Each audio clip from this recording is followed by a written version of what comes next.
www.airjumboa.com. Nous sommes arrivés, n'est-ce pas, au terme de ce championnat d'Afrique des Nations CHAN 2018 ici au Maroc.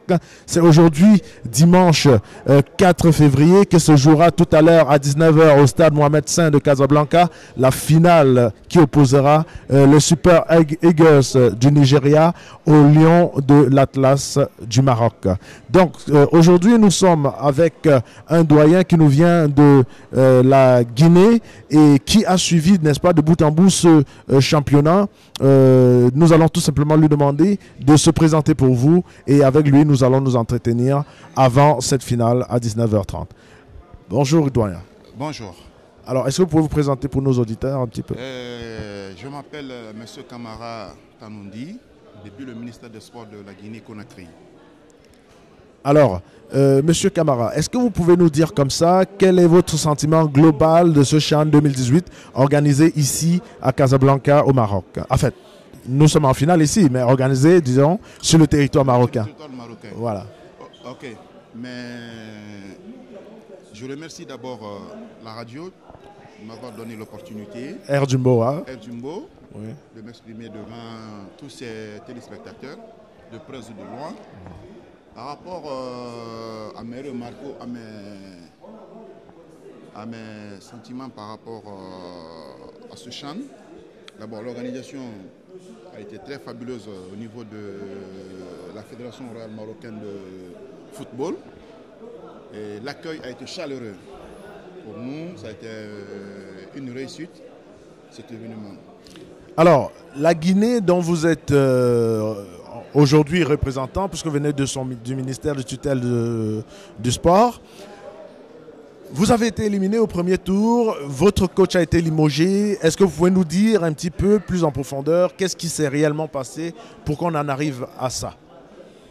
Ce que je peux vous dire par rapport à l'équipe nationale locale guinéenne concernant ce CHAN au Maroc et sur le limogeage de l'entraîneur Kamfouri Lapé Bangoura, c'est tout simplement l'équipe est venue en confiance. On avait une confiance totale par rapport à l'édition précédente où la Guinée a été éliminée en demi-finale, pardon. Et aujourd'hui, on était venus avec cette confiance, au moins pour aller encore en finale. Mais très malheureusement, à la première sortie, où on avait déjà l'espoir et puis toute la force de remporter contre le Soudan, et l'espoir de tout un peuple s'est retrouvé dans l'eau. Parce que on ne sait pas, cela est dû au coaching ou sur le mental des joueurs. On ne sait pas encore jusqu'ici. Et sur ce, le président de la fédération avec ses vice-présidents ont décidé de limoger l'entraîneur. Parce qu'un entraîneur a droit au résultat. Par rapport à M. Kamfouri Lapé Bangoura qui a fait les phases qualificatives de la Coupe du Monde, la Guinée a fait 6 matchs, 5 défaites, 1 victoire. Même moi, j'étais président de la fédération, j'allais limoger le président avant même ce CHAN, le coach avant ce CHAN. Mais il y avait le côté estime, le côté fraternel aussi qui était là. Et il a pu se réserver, moi, lui donner une seconde chance par rapport à ce CHAN. Et on s'est retrouvé avec le Soudan, au moment où la Guinée dominait le match, on encaisse le deuxième but. Le deuxième but qui vous a cloué carrément. Oui, franchement. Voilà. Et on s'est retrouvé dans une situation difficile face aux pays hôtes. Alors aujourd'hui, nous sommes en finale. L'événement s'est déroulé vraiment dans tous les enthousiasmes possibles. On a vu les hauts et les bas. On a vu la Guinée sortir au premier tour, ainsi que le Cameroun et d'autres grandes nations de football sortir au premier tour. N'empêche qu'aujourd'hui, dimanche 4 février, c'est la finale qui va opposer deux grandes nations de football africain. Et vraiment, de façon incontestable, il s'agira du Nigeria et du Maroc. Quel est votre sentiment de cette finale? Est-ce que vous trouvez que les deux équipes ont mérité ou bien vous pensez que c'est un coup de hasard? Dans le football, il n'y a pas de hasard. Et même dans la vie aussi, on dit que le hasard n'existe pas. Il faut toujours se mettre au travail. Aujourd'hui, le Nigeria est une grande nation de football, comme le Maroc. Je vous dis que La meilleure poule d'abord de ce CHAN, c'était la poule du Maroc. La poule A. La poule A, parce que le Soudan est troisième. Ouais. Et soit peut-être le Maroc sera deuxième ou il sera premier. Donc la Guinée est sortie du poule A. Oui. Donc je dirais qu'au moins on n'a pas démérité. Donc finalement, le coach, peut-être qu'il était performant, mais cette année, il fallait être un peu plus performant. Voilà. Donc mes sentiments par rapport à cette finale aujourd'hui, c'est que ça va être une finale très exceptionnelle. Vu les supporters marocains d'abord, ils sont motivés par rapport au match précédent de la sélection marocaine. Oui. Et aujourd'hui, le mouvement sera très haut niveau, plus la sécurité aussi, qu'on va ajouter dessus. Et la presse aussi, d'après tous ces événements ici, la presse a été à la hauteur.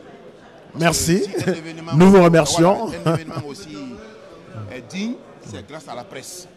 Et donc, on remercie la presse aussi, locale, internationale, et tous les amis qui sont déplacés près de loin pour venir apporter au moins un petit truc à cet événement aujourd'hui continental et pourquoi pas international aujourd'hui, parce qu'aujourd'hui c'est l'événement mondial aujourd'hui. Oui. La finale du CHAN Maroc 2018, c'est l'événement mondial aujourd'hui, en ce 4 février 2018. Donc je saurais un peu limiter mes mots et nous aurons l'occasion d'en parler un peu plus approfondi, Inch'Allah, dans les prochaines interviews. Voilà. Comme ça, et on aura le temps de discuter aussi par rapport au niveau de l'équipe nationale guinéenne, de toutes les catégories, parce que toutes les catégories, tous les entraîneurs ont été limogés dans toutes les catégories en Guinée. Ah, d'accord. Alors, c'est une information, mais je voudrais aussi vous poser une question qui va nous permettre de comprendre un petit peu quel est l'objet de votre présence ici. Malgré l'élimination de votre équipe au premier tour, normalement, nous disions que vous devez repartir avec tout le staff, mais vous êtes resté. Est-ce que c'est pour mieux appréhender le niveau du football africain aujourd'hui, ou bien y a-t-il autre chose? Voilà, bon, je suis resté ici, c'était sur l'instruction de mon patron, M. Mamadou Antonio Soare, qui est le président de la Fédération guinéenne de football, qui était un grand frère à moi et mon fils en même temps.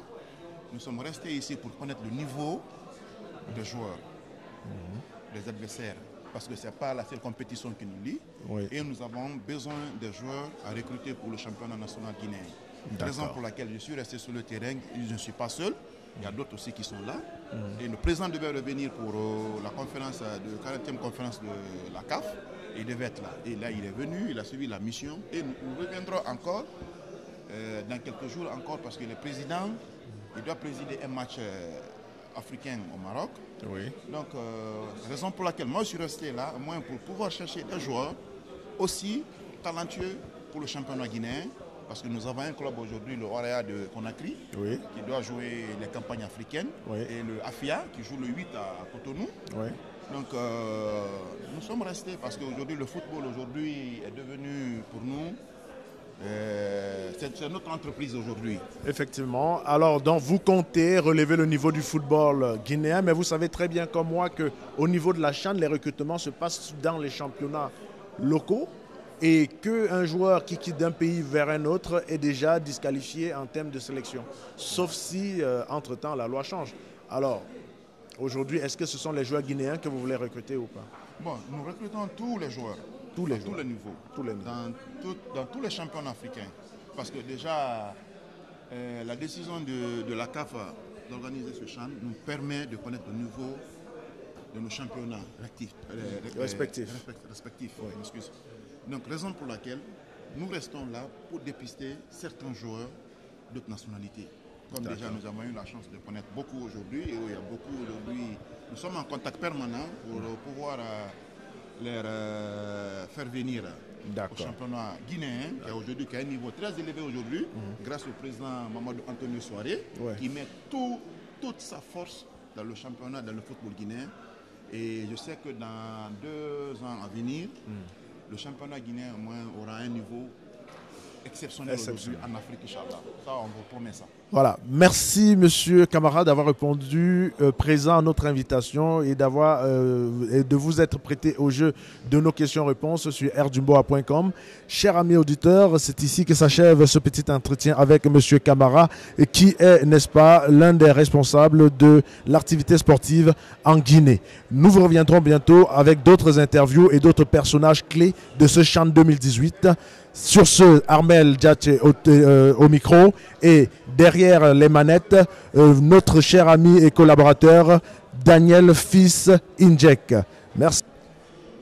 Bonsoir chers téléspectateurs ou encore chers auditeurs de la web radio www.rdumboa.com et merci de nous faire confiance une fois de plus. Nous sommes en plein CHAN Maroc 2018, 5e édition du genre. C'est pratiquement l'heure de la fin qui va sonner dans quelques heures. Sera du côté du stade Mohamed V. On commence à tirer le leçon comme on a démarré depuis le premier épisode de ce spécial CHAN Maroc 2018. Cet après-midi, on a parlé de la Côte d'Ivoire, on a parlé du Cameroun. On se focalise, on fait un focus sur l'équipe guinéenne. Et au baguette, je suis simplement fils Daniel Injek. Derrière les boutons de l'autre côté, on retrouve Armel Djatche. Une des personnalités du football guinéen nous fait l'amitié sur ce plateau cet après-midi. On va laisser le soin de se présenter pour que par la suite, on essaie de comprendre ce qui n'a pas marché, quelle est la vision et la visée de la Fédération encore du football guinéen. Bon après-midi et merci de nous faire confiance. Bonsoir, je commence d'abord par vous remercier d'avoir... Vous allez tout d'abord vous présenter. Oui, d'avoir l'opportunité de m'exprimer. C'est commandant Fodé Souma. Je fais partie de l'équipe sécuritaire de l'équipe nationale guinéenne, en même temps le club Auréa. Donc je suis au Maroc depuis le début de CHAN pour accompagner l'équipe guinéenne, bien sûr. Et là, vous êtes au Maroc. On va parler de la performance de votre équipe. Vous avez commencé, ça n'a pas marché. Après, on a limogé l'entraîneur. Les résultats ont suivi. Commentez un peu ou encore expliquez-nous ce qui s'est passé entre-temps, en le début, l'avant, pendant et l'après de cette compétition pour l'équipe nationale. Bon, moi je pense que tout a bien marché parce que vous savez, c'est la logique du football. Ce que moi je peux dire techniquement, comme ce n'est pas mon domaine, moi je suis de la cellule sécurité. Je pense qu'il y a eu une sélection qui a été faite à l'avance au pays là-bas, en tenant compte de performances des joueurs au championnat. Mais vous savez, quelle que soit la sélection que vous allez faire, la logique du football veut que quand vous venez, il y a toujours d'autres qui vont se retourner, d'autres qui vont continuer. Moi je pense que c'était ça le problème. Le gros problème, peut-être les techniciens pourront bien vous expliquer, mais le côté managérial. Est-ce que vous pensez que vous avez tout mis pour cette équipe des Guinéens? Je suis sûr et certain, tout a été mis au point. Ce n'est pas les moyens qui ont manqué, ce n'est pas la capacité intellectuelle des dirigeants qui ont manqué. Tout était là, mais je pense que c'est la logique du football pour moi qui n'a pas eu le jour pour la Guinée cette fois-ci d'aller en avance. Vous avez vu au CHAN précédent, comment l'équipe guinéenne s'est comportée et cette fois-ci ça n'a pas marché. Nous nous sommes remis vraiment à nous-mêmes pour aller corriger les tirs pour revenir avec force. Je crois que tout a été mis au point. Et côté du ministère, côté de la fédération, je crois que tout était là. Mais moi je pense bien, à mon niveau, c'est la logique du football qui a fait que la Guinée n'a pas pu avancer dans la bataille. Et là, moi je voudrais quand même qu'on s'appesantisse sur cette équipe nationale. Est-ce qu'on va dire que ce CHAN aura aidé et le ministère et la fédération pour voir clair par rapport à la situation du banc de touche de cette formation de la Guinée? Je crois que ça doit être une réalité parce qu'il y a toujours certains faits qui peuvent vraiment susciter d'autres engagements à nouveau pour changer et pour remanier, voir clairement qu'est-ce qui n'a pas marché au niveau de l'équipe. Est-ce que c'est la sélection? Est-ce que ce sont des joueurs?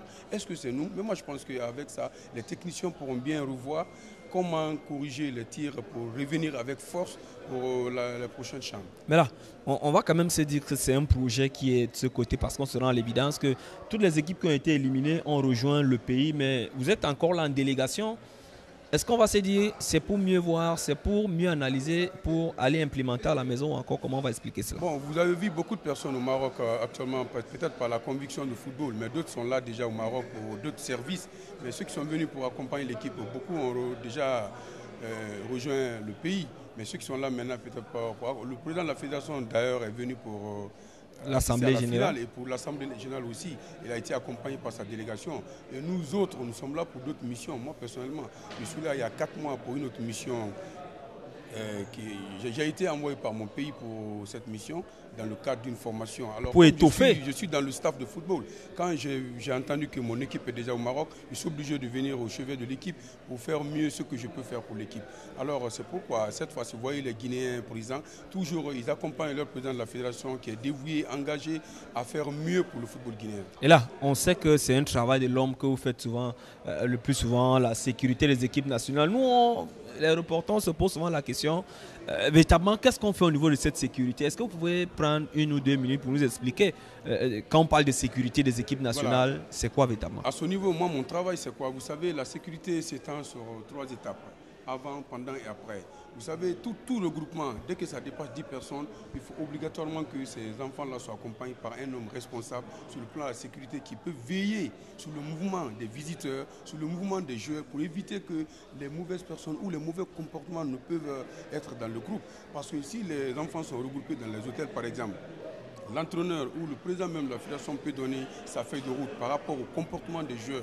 Toi qui es chargé de la sécurité, tu dois veiller sur ceux qui doivent rendre visite aux joueurs. Et est-ce que ces joueurs-là aussi n'ont pas contact avec d'autres personnes? Vous savez, quand ils sont à l'hôtel, là, il y a d'autres personnes qui viennent, des agents de joueurs qui viennent intoxiquer des joueurs à l'hôtel. Et c'est ceux qui ne se doivent pas. Normalement, vous devez veiller sur ces gens-là afin que les joueurs soient dans un climat de sécurité bien propre.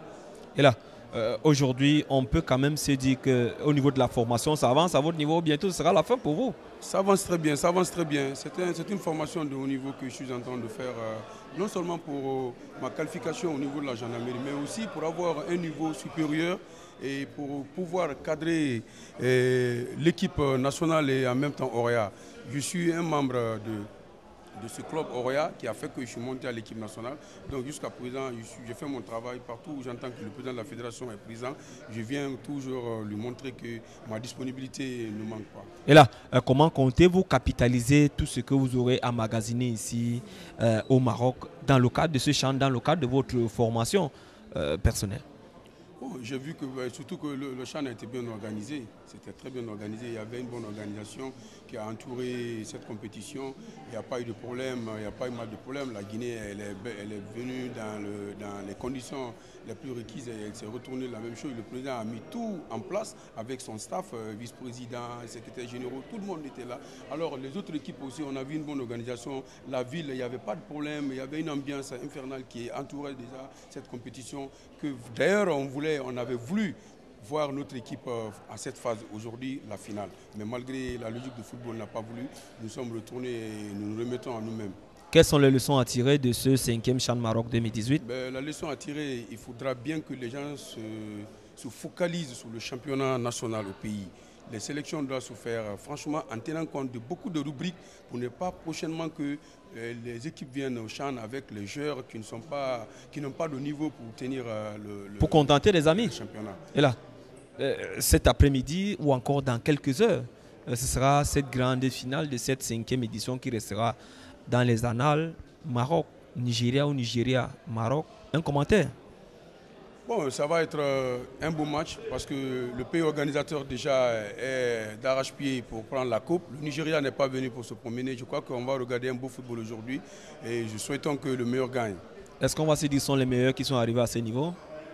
Bon, on le dit comme ça, dans une compétition, dès que les deux vont en finale, nous considérons que les deux équipes ont été les meilleures par rapport à l'organisation du jeu, par rapport à la disponibilité, la sérénité, surtout qui a entouré l'équipe à être à ce niveau. Donc, chaque pays a voulu que son équipe soit à la finale, mais aujourd'hui, Nigeria et Maroc sont à féliciter parce qu'ils ont fait un bon travail pour être à ce niveau. Est-ce qu'on va se dire que ce sont les deux meilleurs championnats qui s'y retrouvent ou encore il y a certains qui n'ont par exemple pas voulu être là comme l'Égypte, mais est-ce qu'aujourd'hui par rapport à ceux qui étaient là sont les deux meilleurs, les deux meilleurs championnats qui se retrouvent? On ne peut pas dire que c'est les deux meilleurs championnats en Afrique, mais cette année, peut-être ils ont dû se démarquer par certaines distinction qui a fait qu'ils sont déjà en finale. On va vous dire infiniment merci. Peut-être un dernier vœu pour l'avenir du football du côté de la Guinée. Merci, je vous remercie très sincèrement. Mon dernier mot, c'est de dire que très prochainement, je promets que la Guinée viendra avec force parce que les dirigeants, le président de la fédération, le ministère, toutes les autorités guinéennes sont d'arrache-pied aujourd'hui de faire un travail costaud, très résistant, très responsable pour que très prochainement que l'Afrique voie une équipe très solide, consistante et compétitive au niveau international. On va vous dire infiniment merci de vous être prêté au jeu de la web radio Air Jumboa. C'est à moi de vous dire merci. On va aussi vous dire merci pour cet autre numéro de spécial Chan Maroc 2018. J'étais fils Daniel Indjeka la baguette. Derrière les boutons, on retrouvait Armin Dach. Cette équipe, ce duo de choc. Retrouvez-nous au prochain numéro.